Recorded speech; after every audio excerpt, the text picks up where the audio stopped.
Hello everyone, this is Pat with our Oracle card reading and message for the 7th, Wednesday the 7th going into Thursday the 8th of January 2014. For today's reading I felt guided to use and work with the Angels, Gods, and Goddesses Oracle card deck.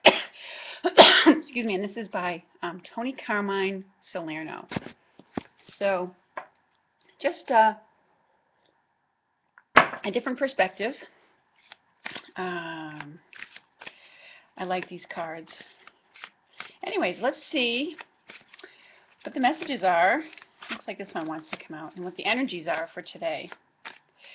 Now, I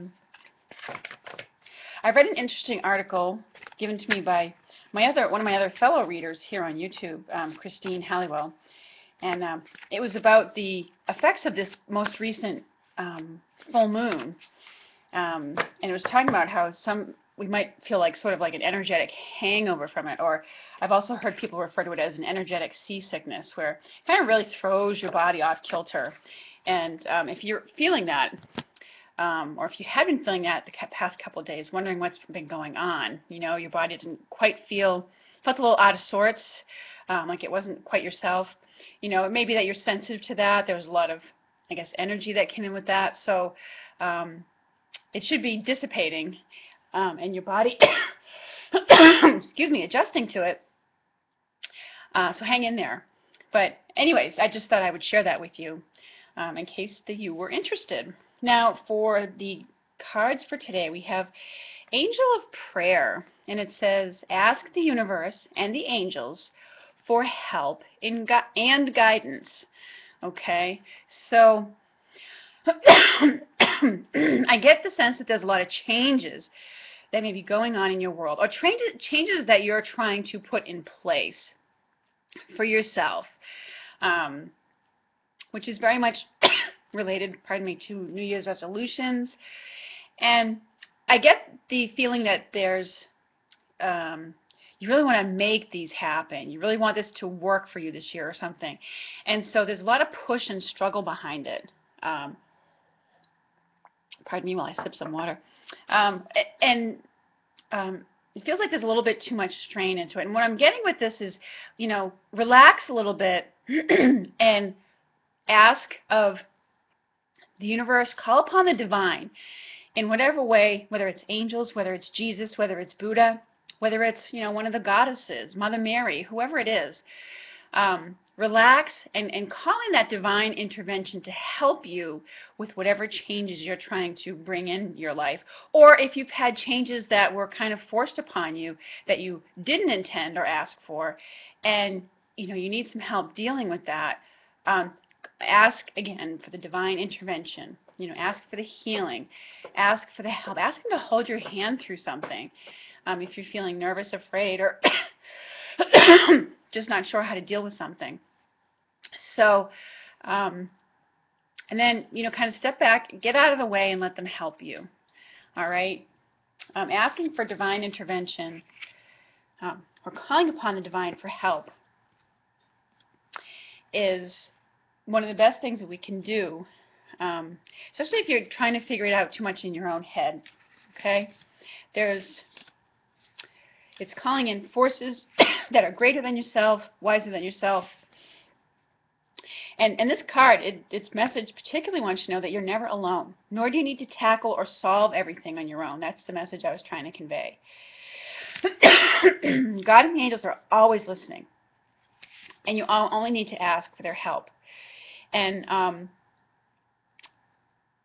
it's here. It responds immediately to your requests. Although the timing that it, you know, changes come in place, sometimes there is divine timing involved.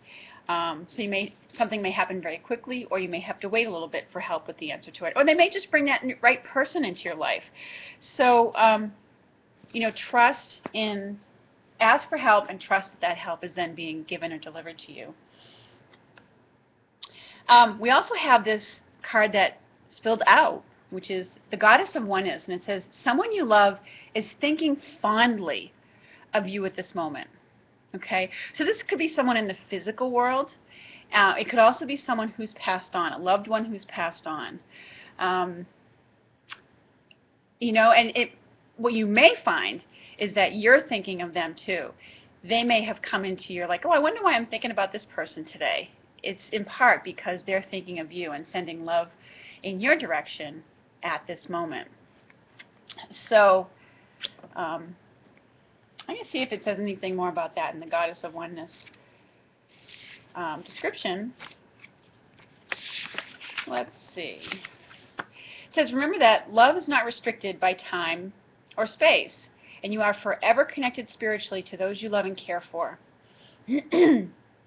So even if it's something that you are physically apart from, if they're living in a different area of the country or the world, or if they've left their physical life, love does not have any limitations, and love goes on forever. So through this card, you could almost consider this card like a sign. If you've been thinking about your loved one who's passed, wondering if they're okay, how they're doing, this is a sign that they're doing well. They're thinking of you too, because they really, in truth, haven't left. When you study the great spiritual teachers and masters, from Jesus to Yogananda to the many who have come before us, they always say that there is no death. That's a perception that we have. And although it's a little hard to wrap our intellect around that when we see and experience it in our physical world, what we can take with us is that they are our loved ones. And just because they may have passed on doesn't mean that they've stopped loving us, because love goes on forever. Bonds of love can never, ever be broken. So know that someone you love is thinking of you today. They're thinking of you fondly. So hold that in your heart, whether they're here in the physical world or not. Hold that in your heart and just, enjoy it. And take that with you today. So anyways, these are our messages for the 7th going into the 8th. I hope you have a lovely, lovely day, and I look forward to speaking with you again very soon. Take care, everyone.